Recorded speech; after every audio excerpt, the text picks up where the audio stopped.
नमस्कार दोस्तों, आपका स्वागत है हमारे YouTube चैनल क्विक बुक ज्ञान में। आज हम बात करने जा रहे हैं एक ऐसी किताब के बारे में जो आपके रिश्तों को पूरी तरह से बदल सकती है।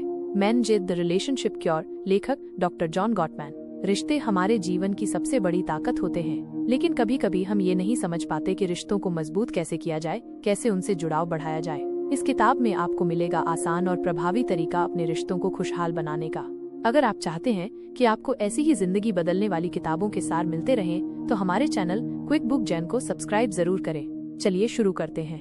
भाग 1, रिश्तों और भावनात्मक जुड़ाव की जरूरत। रिश्ते बिना भावनात्मक जुड़ाव के अधूरे हैं। भावनात्मक जुड़ाव मतलब एक दूसरे की भावनाओं को समझना और उनका सम्मान करना। डॉक्टर गॉटमैन कहते हैं कि रिश्ते तब सफल होते हैं जब लोग एक दूसरे की भावनाओं को पहचानते हैं और उनका सकारात्मक जवाब देते हैं। इसे वे कहते हैं कनेक्शन के लिए प्रयास या बिड्स फॉर कनेक्शन। भाग 2, कनेक्शन के लिए प्रयास, बिड्स फॉर कनेक्शन।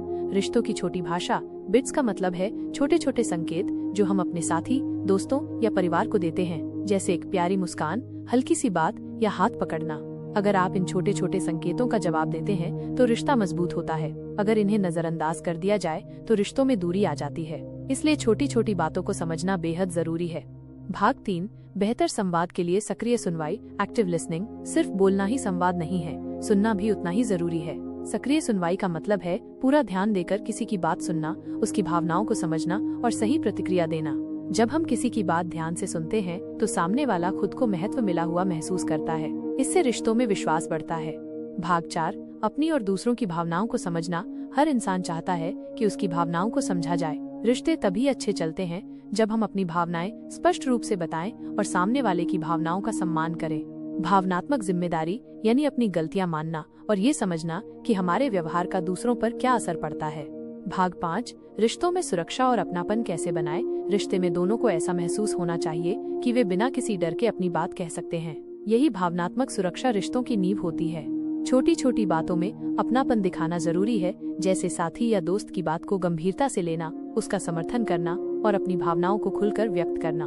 भाग 6, पारिवारिक रिश्तों का संभालना। पारिवारिक रिश्ते गहरे और जटिल होते हैं। कभी कभी पुरानी चोटें और गलतफहमियां होती हैं, लेकिन संवाद के जरिए इन्हें सुधारा जा सकता है। हर परिवार के सदस्य की भावनाओं का सम्मान करें, अपनी भावनाओं को सही ढंग से व्यक्त करें और छोटी छोटी मदद करें ताकि रिश्ते मजबूत हों। भाग 7, भावनात्मक बुद्धिमत्ता का महत्व। जो लोग अपनी और दूसरों की भावनाओं को समझते हैं वे अपने रिश्तों को बेहतर बनाते हैं। भावनात्मक बुद्धिमत्ता यानी अपने और दूसरों के इमोशंस को पहचानना और सही प्रतिक्रिया देना एक ऐसी कला है जो हर रिश्ते को मजबूत बनाती है। भाग 8, दोस्ती और काम के रिश्ते सुधारना। रिश्ते सिर्फ घर तक सीमित नहीं होते। दोस्तों और सहकर्मियों के साथ भी भावनात्मक जुड़ाव जरूरी है। छोटी छोटी बातों जैसे समय पर मदद करना, ध्यान देना और धन्यवाद कहना आपके पेशेवर और सामाजिक रिश्तों को मजबूत बना सकता है। भाग 9, भावनात्मक दूरियां कम करने के तरीके। जब रिश्तों में दूरी महसूस होने लगे तो उसे दूर करना बहुत जरूरी है। इसके लिए अपने साथी या दोस्त की बात ध्यान से सुने, उनके छोटे छोटे संकेतों को समझे और अपने प्रतिक्रियाओं को संभालें। भाग 10, रोजाना की जिंदगी में रिश्तों को मजबूत बनाने के सुझाव। सक्रिय सुनवाई का अभ्यास करें। छोटी छोटी बातों में अपनापन दिखाएं। रोजाना एक दूसरे की तारीफ करें। अपनी भावनाओं को खुलकर व्यक्त करें। रिश्तों को समय दें।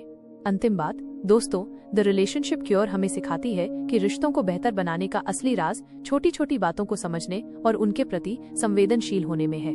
अगर आपको ये वीडियो पसंद आया हो तो कृपया हमारे चैनल क्विक बुक ज्ञान को सब्सक्राइब करें ताकि आपको हर हफ्ते ऐसी ही प्रेरणादायक और ज्ञानवर्धक किताबों के सार मिलते रहें। आपके रिश्ते खुशहाल रहें, यही हमारी कामना है। धन्यवाद।